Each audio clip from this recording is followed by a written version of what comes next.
Hello everyone.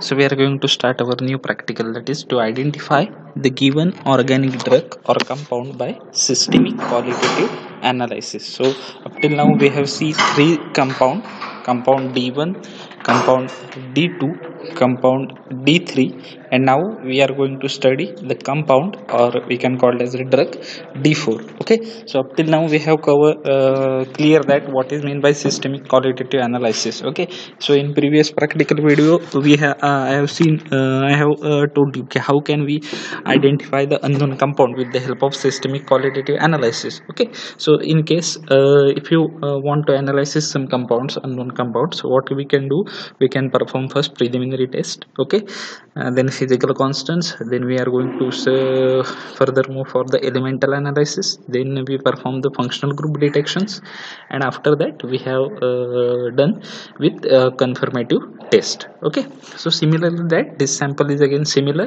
Okay, so previous sample is phenol. Okay, it is a resorcinol. Okay, the next is experiment number 7 is to identify the given organic compound, sample D4, by systemic qualitative analysis. Okay, so how can we perform? First of all, we go going for the preliminary test. Okay, so preliminary test include, first is the color, odor. Okay, color and odor. First is the actually state whether it is solid or liquid. After that we perform color, then odors. Okay, after that we perform physical constant. If it is solid, then we perform melting point. If it is liquid, then we perform boiling points. Okay, after that we have to going to perform elemental analysis for the presence of nitrogen, sulfur and oxygen, as along with some halogen atoms. Okay, after that we are moving for the group analysis. Okay, according to elemental presence of element and solubility test, we further move for the group analysis. So whether the compound possess group 1, 2, 3, 4, 5, 6 and 7, whatever group we can decide, we can move further for that the group analysis. With the help of literature reference, and we confirm that compound possess dash dash group, this group, and the unknown compound is maybe acids, phenols, amides, okay, aldehydes, ketones. Okay, and after that we perform confirmative test. Okay, so confirmative test we can perform to confirm the whatever compound you find, to assure about that we can perform confirmative test. Okay, so this is the basics of elemental analysis. So this is our sequence: preliminary test, physical constant, group analysis, elemental analysis, confirmative test and identification stage. Okay, so today we get one compounds. Okay, so first on that compound we perform color, preliminary test. So first is the color. So my compound is colorless, so compound does not contain chromophore group. Okay, so if compound is colorless, so it does not contain chromophore groups, because chromophore means what? It is the group which gives the color to the compounds. Okay, then I perform odor, so my compound is odorless. Okay, then I move toward the solubility. Okay, so first I perform the solubility test. So for 2 ml of my compounds, then 1 gram of solids. Okay, 3 ml of solvent may be ether. Then I have performed for solubility of water. So I take compound and I am trying to soluble in water. If my compound soluble in waters, okay, so it is soluble in water. Then cold or hot test solution.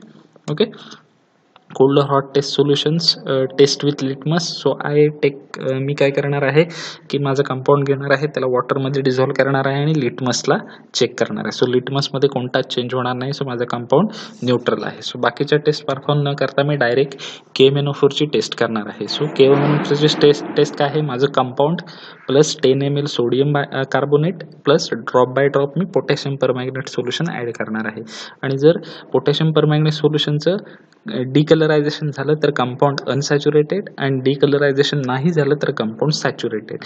इथे काय झालेलं आहे, माझे मी जेव्हा add केलं तेव्हा no डिकलरायझेशन, म्हणजे KMnO4चा colour change झालेला नाही आहे. KMnO4चा कलर चेंज झाला तर आपलं कंपाऊंड अनसॅच्युरेटेड, आणि कलर नाही चेंज झाला तर कंपाऊंड सॅच्युरेटेड. इथं काय झालेलं आहे, या ठिकाणी कंपाऊंडचा कलर काय झालेला आहे, चेंज नाही झालेला आहे. ओके, कंपाऊंडचा कलर चेंज झालेला नाही आहे. सो माझं कंपाऊंड कसं आहे, अनसॅच्युरेटेड आहे. So no decolourisation, so compound is saturated. Then bromine वॉटरची टेस्ट करणार आहे मी. ॲक्शन ऑफ ब्रोमिन वॉटर काय करणार आहे मी? ॲक्शन ऑफ ब्रोमिन वॉटरमध्ये फेरिक क्लोराईडची टेस्ट बघणार आहे मी. सो फेरिक क्लोराईडच्या टेस्टमध्ये मी काय करणार आहे तर माझं कंपाऊंड त्याच्यामध्ये वॉटर ॲड करणार आणि drop by drop ferric chloride solution टाकणार. आता फेरिक क्लोराईड सोल्युशन टाकल्यानंतर मला कुठला ऑब्झर्वेशन मिळालं? Bluish green flame is not observe. त्याच्यामुळं काय झालेलं आहे? ब्लूइश ग्रीन फ्लेम काय झालेली आहे? ऑब्झर्व नाही झालेली आहे. ओके, सो माझा halogen group may be absent असणार आहे. Okay, then dried heating on oxidised copper गॉजवर हिट केल्यानंतर मला काय झालेलं आहे? सुटी फ्लेम नाही आलेली आहे. ओके, नॉन सुटी फ्लेम आहे. सो माझं कंपाऊंड कसं आहे? ॲलिफॅटिक कंपाऊंड आहे. ओके, देन सोडा लाईम, महत्त्वाची टेस्ट कुठली आहे आपली? सोडा लाईमची टेस्ट आहे. सो सोडा लाईमच्या टेस्टमध्ये मी काय करणार आहे की माझं कंपाऊंड, ओके, त्याच्यानंतर त्याला 2 ग्रॅम मी फाईनली पावडर सोडा लाईम घेणार आणि 1 ग्रॅम काय घेणार आहे? कोर्स सोडा लाईम घेणार आहे. ओके, देन मी काय करणार आहे त्याला हार्ड ग्लास रॉडवरती घेऊन त्याला काय करणार आहे? हीट करणार आहे. आणि ह्या मला हिटिंग स्मेल ऑफ अमोनियाचा स्मेल येणं म्हणजे काय? जे काही वॉशरूम्स असतात, ओके, किंवा जेंट्स टॉयलेट्स असतात, त्याच्यामधून जो येणारा स्मेल असतो it is smell of urea और अमोनिया. सो अमोनियाचा स्मेल आला म्हणजे अमोनिया हा कोणाच्या फंक्शनल ग्रुप अंडर येतो? तर अमाइड ह्या फंक्शनल ग्रुप अंडर येतो. म्हणजे अमोनियाचा स्मेल येतोय मला सोडा लाईमला, म्हणजे माझ्या याच्यामध्ये ग्रुप कोणता प्रेझेंट असणार आहे? Amide group may be present असणार आहे. ओके, सो माझं कन्क्लुजन काय असणार आहे? On the basis of test perform on above the reference of handbook given the compound is aromatic or aliphatic? It is aliphatic because non sooty flame. Sooty flame आधी तर aromatic, non sooty flame असेल तर aliphatic. Okay, त्याच्यानंतर compound is saturated or unsaturated? KMnO4चं decolourisation झालं तर unsaturated, डिकलरायझेशन झालं नाही तर सॅच्युरेटेड. इथे काय झालं? डिकलरायझेशन झालं नाही म्हणून माझं कंपाऊंड कसं आहे? सॅच्युरेटेड आहे. सो इथे मी कंपाऊंड माझं ॲलिफॅटिक आहे, सो ॲरोमॅटिकला मी डॅश करणार आहे, फक्त ॲलिफॅटिक ठेवणार. सॅच्युरेटेड अनसॅच्युरेटेड आहे, सॅच्युरेटेड आहे, सो अनसॅच्युरेटेडला डॅश करणार आहे. ॲसिड बेस आहे की काय आहे? Compound is my compound is neutral one. आपण मगाशीच बघितलं कंपाऊंड कसं आहे आपलं? न्यूट्रल आहे. वरती आपण बघितलं की नाही मगाशी ॲसिड लिटमसवर प्रेस केलं, इथे कंपाऊंड कसं आहे? न्यूट्रल आहे. सो या ठिकाणी माझं काय राहणार आहे? कंपाऊंड माझं कसं राहणार आहे?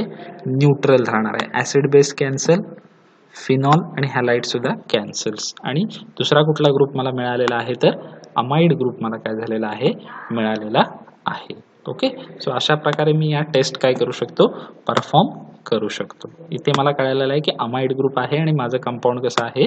न्यूट्रल आहे. सो नेक्स्ट आता इथून पुढे काय करणार आहोत आपण? एलिमेंटल अनालायसिस. ओके, सो एलिमेंटल सगळ्यात आधी आपण काय करणार आहोत? मेल्टिंग पॉईंट त्या कंपाऊंडचा काय करणार आहोत? चेक करणार आहोत. आपण काय करणार आहोत? मेल्टिंग पॉईंट चेक करणार आहोत. सो मी मेल्टिंग पॉईंट चेक केलं तेव्हा कंपाऊंडचा मेल्टिंग पॉईंट किती आला? 180 डिग्री सेल्सिअस, 180 डिग्री सेल्सिअस त्याचा मेल्टिंग पॉईंट आला. याच्यानंतर मी काय करणार? Elemental analysis, Lassaigne test. काय करणार? एक फ्युजन ट्यूब घेणार, त्याच्यामध्ये सोडियम मेटल टाकणार. सोडियम मेटल टाकल्यानंतर काय करणार? त्याच्यामध्ये आपलं कंपाऊंड टाकणार आणि त्या ट्यूबला काय करणार? हिटिंग करणार. जोपर्यंत हिट करून करून ती ट्यूब रेड हॉट होत नाही तोपर्यंत. आणि जशी ती रेड हॉट झालेली दिसेल सोडियम फ्युजन ट्यूब, तसं मी तिला काय करणार? वॉटरमध्ये टाकणार. वॉटरमध्ये टाकल्यामुळे गरम वस्तू लगेच थंड पाण्यात टाकल्यामुळे ती ग्लास काचेची असल्यामुळे लगेच काय होणार? ती ब्लास्ट होणार, फुटणार.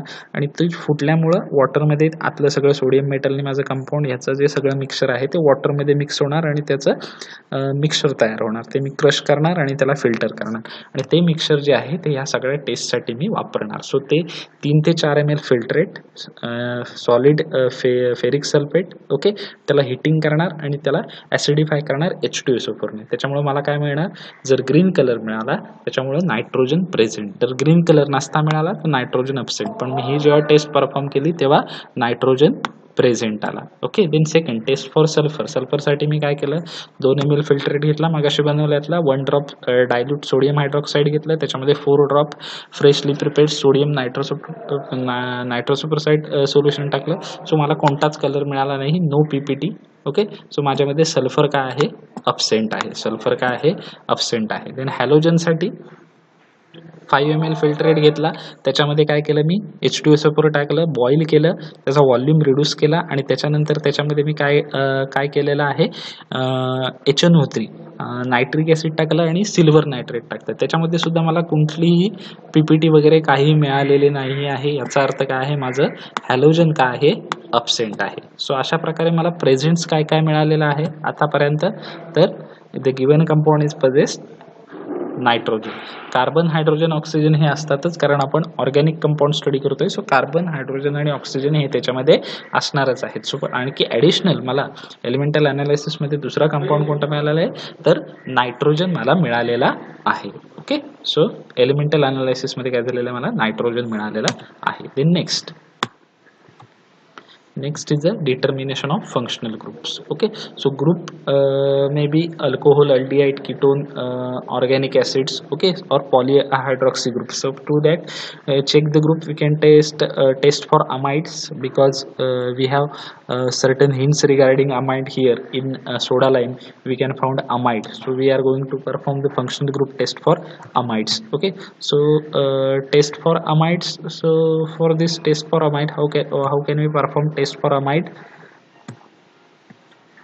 First one, take 0.5 ml our sample and 5 ml 10% sodium hydroxides. Okay, and boil it. जर आपण काय केलं, आपलं सॅम्पल आणि त्याच्यामध्ये 10% सोडियम हायड्रॉक्साईड टाकलं आणि ती टेस्ट ट्यूब बॉईल केली, तर त्या टेस्ट ट्यूबमधून अमोनिया गॅस इव्हॉल्व होतो, की जसा आपल्याला स्मेल होतो. जर अमोनिया गॅस इव्हॉल्व होत असेल, तो it may be amide presents. याच्यामध्ये काय असणार आहे, अमाइड प्रेझेंट असणार आहे. ओके, याच्यामध्ये अमाइड ग्रुप प्रेझेंट असणार आहे. सोबत त्याच्यामध्ये युरिया, थायोयुरिया किंवा ॲसिटामाइड हा कंपाऊंड असणार आहे. म्हणजे मेजर कंपाऊंडचं नेम असले आपल्या काय असणार आहे, may be urea, may be थायोयुरिया और मे बी ॲसिटामाइड. आणि आपला फंक्शनल ग्रुप कोण असणार आहे, अमाइड्स. ओके, आता तो अमाइड फंक्शनल ग्रुप आपला कन्फर्म झालेला आहे. अमाइड फंक्शनल ग्रुप आपला काय झालेला आहे, कन्फर्म झालेला आहे. आता आपल्याला कंपाऊंड कुठला आहे अमाइड मधलं, युरिया, थायोयुरिया की ॲसिटामाइड, ते फाइंड आउट करायचे.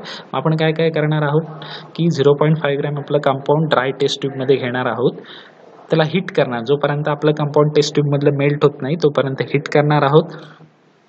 हिट केल्यानंतर त्यातला अमोनिया इव्हॉल्व होईल. आफ्टर दॅट त्याच्यामध्ये 10% 2 ml 10% सोडियम हायड्रॉक्साईड टाकणार आहोत आणि त्याला कूल करणार आहोत आणि त्याच्यामध्ये कॉपर सल्फेट ॲड करणार आहोत. ओके, म्हणजे काय करणार आपण, आपलं कंपाऊंड त्याला हिट करणार, ते मेल्ट झालं की त्याच्यामध्ये 2 ml 10% सोडियम हायड्रॉक्साईड टाकणार. सोडियम हायड्रॉक्साईड टाकल्यानंतर त्याला कूल करणार आणि त्याच्यामध्ये कॉपर सल्फेट ॲड करणार, क्वांटिटी सफिशियंट. ओके, आणि त्यावेळी जर आपल्याला पर्पल कलर पीपीटी मिळाली, त्यावेळी काय झालं, पर्पल कलर पीपीटी मिळाली, याचा अर्थ आपलं कंपाऊंड कोणता आहे, युरिया आहे. ओके, म्हणजे मला फंक्शनल ग्रुप अमाइड मिळाला आणि अमाइड मधलं कंपाऊंड कुठलं मिळालं, युरिया मिळालेलं आहे. ओके, सो मी कन्क्लुजन काय लिहू शकतो या ठिकाणी, the given organic compound was found to be amide functional group. इथे आपलं कन्फर्म झालं अमाइड फंक्शनल ग्रुप आहे. सोडा लाईम टेस्टमध्ये आपण एक अंदाज लावला होता की दिलेलं कंपाऊंड हे अमाइड आहे, पण इथे आपलं फंक्शनल ग्रुप डिटेक्शनमध्ये आपलं कन्फर्म झालं की अमाइड आहे आणि पुढच्या टेस्टिंगमध्ये आपलं कन्फर्म झालं की ते गेलेलं कंपाऊंड कोणतं आहे, युरिया आहे. सो रिझल्ट काय, the given organic compound was having 180 degree Celsius melting point, कारण आपण मगाशीच वरती बघितलेलं आहे. आणि एलिमेंट कोणते कोणते आहेत, carbon, hydrogen, oxygen along with nitrogen elements and amide functional group. Therefore to the reference of literature the given organic compound may be urea. तो कोणता आहे, युरिया आहे. आता आपल्याला मिळालेलं कंपाऊंड हे युरिया आहे, ते आपल्याला काय करायचं आहे, कन्फर्म करायचं आहे. त्याच्यासाठी आपण काय परफॉर्म करणार आहोत, कन्फर्मेटिव्ह टेस्ट परफॉर्म करणार आहोत. सो 2 कन्फर्मेटिव्ह टेस्ट आहेत, कोणत्या, फर्स्ट आपलं 0.5 ग्रॅम कंपाऊंड ड्राय टेस्ट ट्यूबमध्ये त्याला हिट करायचं आहे, मेल्ट होईपर्यंत हिट करायचं आहे. त्याच्यामध्ये 2 ml काय करायचं आहे, सोडियम हायड्रॉक्साईड ॲड करायचं, त्याला कूल करायचं आणि त्याच्यानंतर कॉपर सल्फेटचे काही ड्रॉप्स त्याच्यामध्ये ॲड करायचे आहेत. त्यावेळी पुन्हा आपल्याला काय मिळेल, पर्पल कलरची पीपीटी मिळेल. पर्पल कलरची पीपीटी मिळेल म्हणजे आपला युरिया काय झालेला आहे, कन्फर्म झालेला आहे. पर्पल कलरची पीपीटी मिळाल्यानंतर आपला युरिया कन्फर्म झालेला आहे. दुसरी आहे कॉन्सन्ट्रेशन सोल्युशन ऑफ युरियाचं कॉन्सन्ट्रेटेड सोल्युशन. म्हणजे काय, की दिलेलं कंपाऊंड जास्त अमाऊंटमध्ये आणि त्याच्यामध्ये वॉटर फार कमी आणि त्याच्यामध्ये कॉन्सन्ट्रेटेड नायट्रिक ॲसिड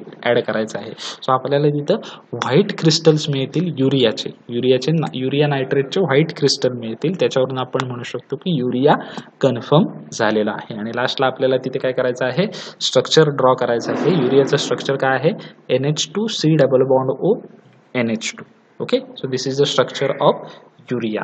ओके, या प्रकारे आपण दिलेलं अननोन कंपाऊंड ही युरिया आहे हे अशा प्रकारे आपण काय करू शकतो, फाइंड आउट करू शकतो. So this amide functional group with 180°C melting point and CHON is the elemental and compound is urea with amide functional group. Okay, then next let's see the question answer part. Okay, so what is the theory of Lasingen test?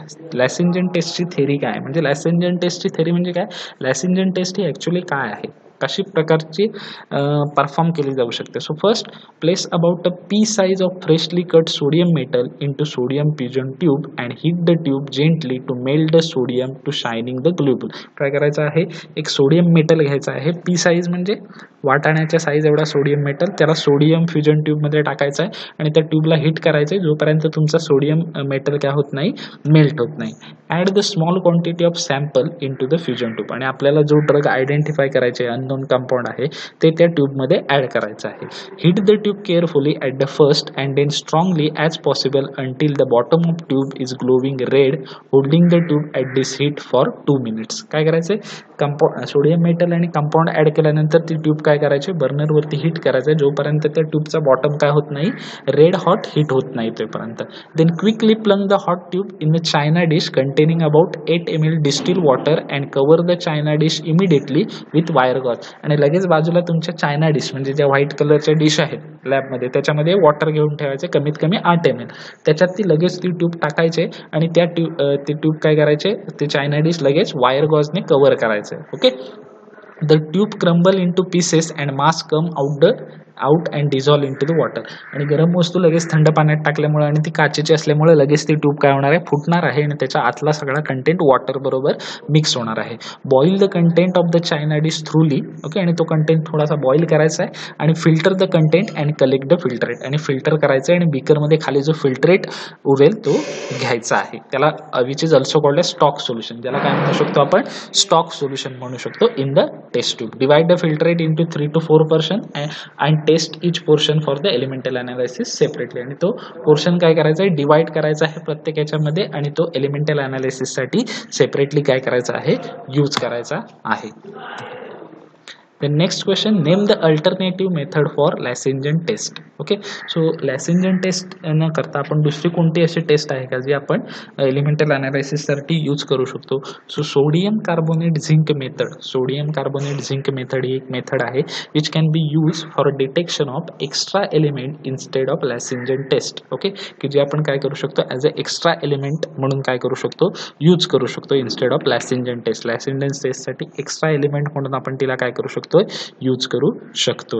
Okay, sodium carbonate zinc method, Lassaigne मेथडची alternative कोणती, sodium carbonate zinc method. Okay, then why don't you have do any test for C that is carbon in detection of elements in elemental analysis. Okay, जे elemental analysis आपण करतो nitrogen, sulphur आणि ऑक्सिजनचं presence आहे की नाही कंपाऊंडमध्ये ते शोधून काढण्यासाठी, त्याच्यामध्ये आपण कार्बनची टेस्ट करत नाही का, because we have perform organic compound elemental analysis. जे ऑर्गॅनिक कंपाऊंड आहेत त्यांचं एलिमेंटल अनालिसिस आपण करत असतो. आणि ऑर्गॅनिक कंपाऊंड म्हणजे मीन्स काय, the compound which is made up of carbon and hydrogen thus presence of C is assume. Organic compound म्हणजे काय, असे कंपाऊंड की जे कार्बन हायड्रोजन पासून बनलेले असतात. आणि आपण अनालिसिस ऑर्गॅनिक कंपाऊंडचं करतो म्हटल्यावर कार्बनची टेस्ट करणं गरजेचं आहे का, नाही, कारण आपले जे कंपाऊंड आहेत ते कार्बन हायड्रोजन पासून बनलेलेच आहेत, त्याच्यामुळे आपण कार्बनचं डिटेक्शन करत नाहीत.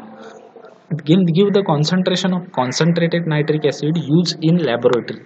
ओके, लॅबोरेटरीमध्ये जे आपण कॉन्सन्ट्रेटेड नायट्रिक ॲसिड यूज करतो ते काय करा, त्याचं कॉन्सन्ट्रेशन किती असतं. So it is concentrated between 69 to 71% weight by weight HNO3. त्याच्यामध्ये किती असतं, 69 to 71% weight by weight HNO3 असतं. म्हणजे 100 ml वॉटरमध्ये 69 to 71 ग्रॅम आपण काय वापरू शकतो, HNO3 काय करत असतो, यूज करत असतो. Okay, so questions are very simples. Okay, revision करा. ज्यांच्याकडे जर्नल आहे त्याने डायरेक्ट क्वेश्चन नोटबुकमध्ये लिहिले तरी चालतील, किंवा ज्यांच्याकडे जर्नल नाही आहे त्यांनी क्वेश्चन ज्यांच्याकडे जर्नल आहे त्यांनी क्वेश्चन डायरेक्ट जर्नलमध्ये लिहून टाका, किंवा ज्यांच्याकडे जर्नल नाही आहे त्यांनी काय करा, क्वेश्चन नोटबुकमध्ये व्यवस्थित लिहा आणि नंतर जर्नल मिळाल्यानंतर ती नोटबुकचे पेजेस तुम्ही जर्नलमध्ये स्टिकअप केला तरी काही प्रॉब्लेम होणार नाही. पुन्हा जर्नलमध्ये लिहायची गरज नाही, कारण ऑलरेडी तुम्ही नोटबुकमध्ये लिहिलेलं आहे. तीच पेजेस तुम्ही